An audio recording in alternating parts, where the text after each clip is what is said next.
So yun, what's up mga kahogi, meron ako sa inyo isi-share, ang gimbal stabilizer. Isa ito sa mga ginagamit ko. Malaking tulong to, lalong-lalo na sa mga nag-uumpisa pa lang mag-vlog na katulad ko.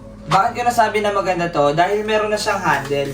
Hindi na kayo mahihirapan mag-selfie. Dahil meron siyang wireless remote control na i-connect mo lang yung cellphone mo through Bluetooth. Tapos, pwede na kayo mag-selfie. At saka meron na rin siyang kasamang light. May 2 function na yung light natin. Hold lang natin, meron na siyang white at saka warm. Tapos hold lang ulit natin, mamamatay na yan. Removable nga din pala yung ilaw na to. Pwede siya sa harap, pwede rin siya sa likod. Ang gagawin lang natin, tatanggalin lang natin dito, tapos lipat natin dito sa harap. Yan. Pwede mo siyang tanggalin. Pwede mo rin siyang alisin kung ayaw mo ng ilaw. Ngayon, madali lang din siya ibalik. Balik mo lang ng ganyan. Tapos hold mo na para patayin. Tapos ito na ang maganda, ang gimbal stabilizer. I-hold lang natin, tapos mag-on na yan. Hold lang din natin tong wireless remote, mag-on na rin yan. Check lang natin yung cellphone, connect natin yung Bluetooth. Pag-connect natin, lagyan natin yung cellphone. Tatry natin dito sa cellphone na to. Kailangan nasa center siya para hindi siya mahirapan mag-balance. Halos pantay lang dapat. Ngayon yan, naka-on na yan. Diyan na mag-play ang gimbal stabilizer. Yan. Pe-play na siya. Ganyan lang siya gamitin. Tapos meron siya ditong dalawang option. Yung sa taas, ganito siya, yung umiikot. Yan, ganyan ang pagkagamit ng sa taas na pindutan. Yan, ganyan. Umiikot.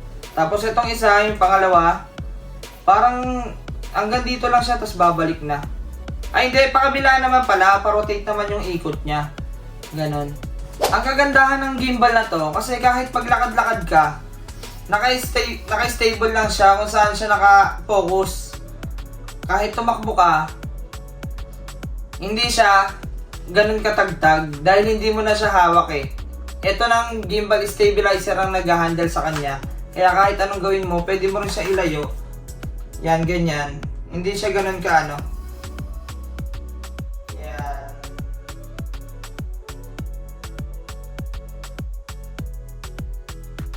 Kaya masabi ko maganda tong gimbal na to. Pwede mo rin siya isang click. Tapos isang click, magla-landscape. Pwedeng landscape, pwede rin siyang portrait. Yan, nakaganyan. Tsaka mga kahogi, nai-stand din pala to para sa mga nagla-live. Sa mga mahilig mag-live, meron din siyang stand. Pwede mo siya ipatong, tapos pwede ka na mag-live. I-close mo lang, balik mo. Pwede na ulit siyang gamitin. Lalo na sa mga nag-rides. Pwede rin sa mga nagtatakbo-takbo. Lalo na pag naglalakad ka, hindi siya ganon katagtag. Dahil meron ka ng handle at hindi rin mahirap hawakan. Kaya masasabi ko lang mga kahogi, napakaganda ng gimbal na to. Kung i-rate ko siya ng 1 to 10, ang i-rate ko dito ay 10. Dahil bukod sa marami na siyang pwedeng paggamitan, napakamura niya pa. Ilalagay ko na lang sa description yung link niya. Hanggang dito na lang, bye bye!